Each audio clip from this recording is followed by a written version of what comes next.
بسم الله الرحمن الرحیم ملګرو د 2021 باره کې 100 ویډیو کړی دي دا نن ویډیو چې دا نه پدې کې د کیل میدان کې پاکستان څنګه پرفارمنس ورکو د لوبو میدان کې پرفارمنس څنګه دی باندې خبره کوو نو 2021 پاکستان لپاره عجیبه غونډه کې ورکا دی چې دی کې یو طرف ته چې د غټو ټیمانو کې رومبه ټیمو ساوث افریقا چې پاکستان ته دوره وکړه د پاکستان د پر ډیره خوشحالي خبره وا خو بل طرف ته پکې په غټو ټیمانو کې یو بل ټیم نیوزیلند چې کله پاکستان ته دوره وکړه نه این د میچ شروع کېدونه څو غنټې مخکې چې کوم نه خپل دوره کینسل کړه سکیورټي د وجې نه او واپس لاړل او بیا راغی نه پس انګلند او میلانو کو چې پاکستان ته سکیورټي د وجې نه نشي راتلی نو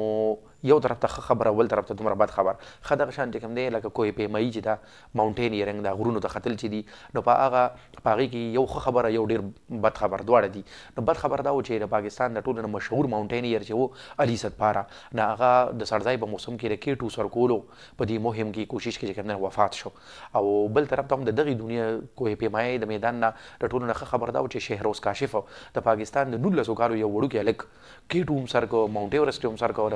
دنیا ډیره غټي چوټای دي کوم دی نه په دې دومره وړو کې ایج کې سر کړی او ریکارډ بوک کې خپل نوم درج کو دغه شان د پاکستان لپاره د کرکټ په دنیا کې نو ون ډے کې ډیر خراب کالو 20 کې ډیر زیات خکالو او په ټیسټ کوم نه ټیسټ کې پاکستان نه میچ وکړل وای وګټل نه خکالو په 20 کې خو بالکل کوم نه میګنیفیسنت چې یو طرف ته د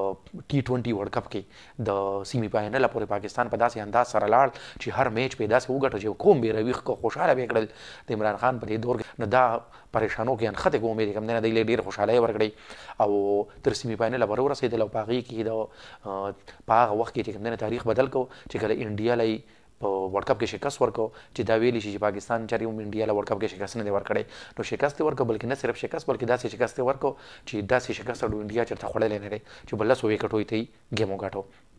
نو دا یو دغه شان د T20 په د پاکستان لپاره یو تاریخي کال ثابت شو چې پاکستان په دې کې 29 میچونه وکړل انټرنیشنل په 29 کې صرف شپږ بایلل درې بې نتیجو او شل میچ وکړل نو پاکستان د دنیا ډومبه ټیم شو چې په یو کلندر ییر کې دومره زیات میچونه وکړل بل طرف ته دا کال رضوان او د بابر کالو چې بابر پکې د کال په اخره کې په ون ډے او T20 دواړو کې په رینکینګ کې په دنیا کې په 1 نمبر نو دا وی ریګ پونټینګ په سیر د کرکټ په تاریخ کې په لومبي ځل شو چې یو سړی په دوه فارمیټس کې په رینکینګ کې په 1 نمبر پاتې شو دغه شان رضوان لپاره لکی یرو چې هغه پکې د کلندر ییر کې په T20 کې د ټولو نه زیات سکور وکړ 1300 پاسا او بابر په دویم نمبر په 900 پاسا دغه شان د ون ډے په دنیا کې چې کوم دی نو ما وایي چې دوره خبر پامس نو پاکستان صرف 2 سیریز وکړل ون ډے یو ساوث افریقی سره هغه په 2-1 وګټو خو انګلند سره چې کومونه هغه په 3-0 باندې بایلو نو پاکستان شپږ میچ وکړل د ون ډے صرف 2 پکې وګټل نو دا ون ډے کې خنو او بل پکې په ون ډے په دنیا کې دا یو غټ خبرو چې فخر زمان پکې 193 سکور وکړ ساوث افریقی خلاف په یو میچ کې هغه یو تاریخ دغه شان د باورینګ د دنیا نو د ټیسټ کرکټ نه شاهنشاه افریدي 47 وکټي واغستې کلندر ییر کې او اساني 41 واغستې نو شاهنشاه په دویم نمبر باندې و د انډین یو کلاډي پسې